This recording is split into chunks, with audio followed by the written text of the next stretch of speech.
আমি রাজু অধিকারী, আগরপাড়ার থেকে এসেছি এই চার্চে।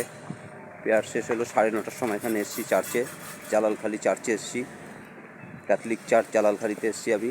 এখানে প্রার্থনা হলো, এই প্রার্থনার থেকে আমি উঠলাম 12টা বাজে।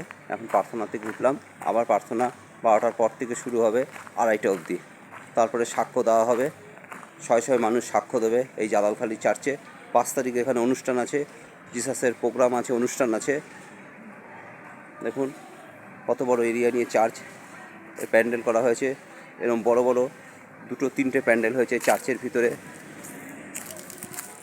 দেখুন আমার সঙ্গে আগরপাড়ার থেকে প্রভু যিশুর নূতন শিষ্যদের নিয়ে এসেছি।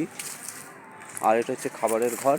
এই ঘরটা হচ্ছে খাবারের। এই যে ঘরটা দেখছেন, প্যান্ডেলের অপোজিটে খাবারের ঘর।